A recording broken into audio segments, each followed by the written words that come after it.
இப்பொழுது டெல்லியில் நிதி ஆயோக் கூட்டம் தொடங்கியுள்ளது. இது குறித்த கூடுதல் விவரங்களை வழங்கலாம்.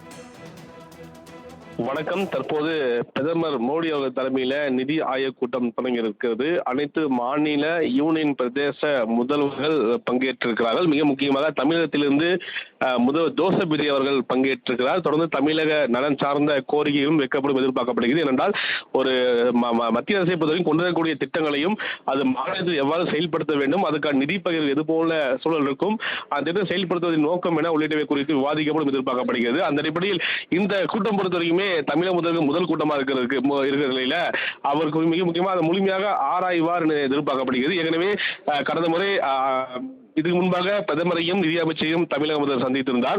அப்போது பிரதமரை சந்திக்கும் போது பல்வேறு கோரிக்கைகளை முன்வைத்திருந்தார். மிக முக்கியமாக நீட் தேர்வு தொடர்பான கோரிக்கையும் மற்றும் மேகதாது அணை கட்டக்கூடாது என தெரிவிக்கப்பட்டிருந்தது. மேலும் வந்தே மாதரம் பிரச்சனை தொடர்பாக கூட அந்த கோரிக்கை மனுவை வைத்தது பார்க்க முடியுது. ஏன்னா கடந்த முறை இருந்த முதல் ஒப்புதல் பார்க்கும்போது குறைவான கோரிக்கையே முதல்வர் விஜய் வைத்ததாக கூட விமர்சனம் வைக்கப்பட்டது. இருந்தபோதும் தற்போது நிதி பகிர்வு தமிழகத்தை பொறுத்தவரைக்குமே ஏற்கனவே 1000 கோடி நிதி ஒதுக்கப்பட்டிருப்பதாக அமைச்சர் செங்கோட்டையன் தெரிவித்தார் பேரிடர் நிதியத்தில. இதில் கூடுதல் நிதி ஒதுக்கப்படுமா, என்னென்ன திட்டங்கள் செயல்படுத்த போகிறார்கள், குறிப்பாக ஏற்கனவே கொள்கை முடிவு இருக்கக்கூடிய சூழல்ல இது எவ்வாறு கையாள போகிற என்ற சூழல் தான் தற்போது இந்த நிதி ஆயோக் கூட்டம் என்பது தொடங்கி இருக்கிறது. இப்பொழுது டெல்லியில் நிதி ஆயோக் கூட்டம் தொடங்கியுள்ளது. இது குறித்த கூடுதல் விவரங்களை வழங்கலாம்.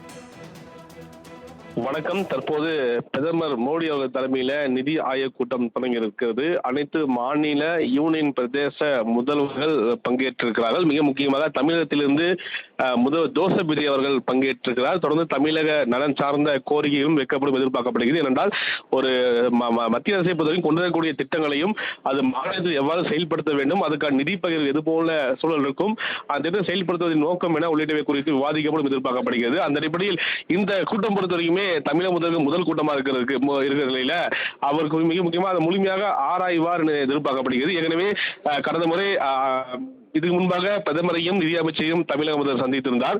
அப்போது பிரதமரை சந்திக்கும் போது பல்வேறு கோரிக்கைகளை முன்வைத்திருந்தார். மிக முக்கியமாக நீட் தேர்வு தொடர்பான கோரிக்கையும் மற்றும் மேகதாது அணை கட்டக்கூடாது என தெரிவிக்கப்பட்டிருந்தது. மேலும் வந்தே மாதரம் பிரச்சனை தொடர்பாக கூட அந்த கோரிக்கை மனுவை வைத்தது பார்க்க முடியுது. ஏன்னா கடந்த முறை இருந்த முதல் ஒப்புதல் பார்க்கும்போது குறைவான கோரிக்கையே முதல்வர் விஜய் வைத்ததாக கூட விமர்சனம் வைக்கப்பட்டது. இருந்தபோதும் தற்போது நிதி பகிர்வு தமிழகத்தை பொறுத்தவரைக்குமே ஏற்கனவே 1000 கோடி நிதி ஒதுக்கப்பட்டிருப்பதாக அமைச்சர் செங்கோட்டையன் தெரிவித்தார் பேரிடர் நிதியத்தில. இதில் கூடுதல் நிதி ஒதுக்கப்படுமா, என்னென்ன திட்டங்கள் செயல்படுத்த போகிறார்கள், குறிப்பாக ஏற்கனவே கொள்கை முடிவு இருக்கக்கூடிய சூழல்ல இது எவ்வாறு கையாள போகிற என்ற சூழல் தான் தற்போது இந்த நிதி ஆயோக் கூட்டம் என்பது தொடங்கி இருக்கிறது. விவரங்களுக்கு நன்றி நௌஷாத்.